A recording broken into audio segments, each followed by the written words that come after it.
8-10 नेताजी का चश्मा। प्रश्न अभ्यास। प्रश्न 1, सेनानी न होते हुए चश्मे वाले के लोग कैप्टन क्यों कहते थे? उत्तर, सेनानी न होते हुए चश्मे वाले को लोग कैप्टन इसलिए कहते थे क्योंकि चश्मा वाला एक बूढ़ा मारियन संलग्न आदमी था जिसमें देशभक्ति की भावना कुट-कुट कर भरी हुई थी, इसलिए लोग चश्मे वाले को लोग कैप्टन कहते थे। प्रश्न 2, हवलदार साहब ने ड्राइवर को पहले चौराहे पर गाड़ी रोकने के लिए मना किया था लेकिन बाद में तुरंत रोकने को कहा। हवलदार साहब पहले मायूस क्यों हो गए थे? उत्तर, हवलदार साहब पहले मायूस हो गए थे क्योंकि उन्हें लगा कि कस्बे के चौराहे पर सुभाष चंद्र बोस की प्रतिमा पर चश्मा नहीं लगा होगा। चश्मा लगाने वाले कैप्टन के मरने के बाद किसी में देशभक्ति की भावना नहीं होगा सुभाष चंद्र बोस की प्रतिमा पर चश्मा लगाते। प्रश्न ख, मूर्ति पर सरकंडे का चश्मा क्या उम्मीद जगाता है? उत्तर, मूर्ति पर सरकंडे का चश्मा उम्मीद जगाता है कि देश प्रेम की भावना अभी मरी नहीं है, बड़े ही नहीं बच्चों में भी देश प्रेम का भावना है। प्रश्न ग, हवलदार साहब इतनी सी बात पर भावुक क्यों हो उठे? उत्तर, हवलदार साहब सोच रहे थे कि कैप्टन के न रहने से नेताजी की मूर्ति चश्मा विहीन होगा, परंतु जब यह देखा कि मूर्ति को आंखों पर सरकंडे चश्मा लगा हुआ है तो उनकी निराशी आशा में बदल गई। यह बात सोचकर वे भावुक हो गए। प्रश्न 3, आशा स्पष्ट कीजिए।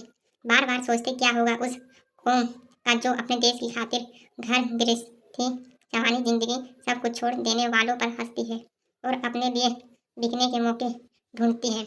उत्तर, उक्त पंक्ति आज यह है कि आज की कौम इतनी मतलबी हो गई है कि उन लोगों को भी भूल गई है जिन्होंने इस देश के लिए अपने प्राण तक त्याग किए। आज की कौम पूरी तरह से स्वार्थी हो चुकी है और अपने स्वार्थ के लिए देश से सभी गद्दारी करने के लिए तैयार है। प्रश्न 4, पान वाले का एक रेखाचित्र प्रस्तुत कीजिए। उत्तर, पान वाला अपनी पान की दुकान पर बैठा पान बेचा करता था। ग्राहकों के साथ कुछ न कुछ बात करना उसे पसंद था। वह स्वभाव से खुशमिजाज काला मोटा व्यक्ति है, उसकी खुद निकली हुई है। वह पान खाता रहता है जिससे उनकी बत्तीसी लाल काली हो रही है। उसके सिर पर गिने चुने बाल ही बचे थे। वह हरदम अपने मुंह में पान भरे रहता था। प्रश्न 5, वह लंगड़ा क्या जाएगा फौज में? पागल है पागल। कैप्टन के प्रति पाने वाले की एक टिप्पणी पर आपकी क्या प्रतिक्रिया है? उत्तर, पॉइंट 1, हवलदार साहब द्वारा कैप्टन चश्मे वाले के बारे में पूछे जाने पर पान वाला कहता है वह लंगड़ा में क्या जाएगा, वह तो पागल है।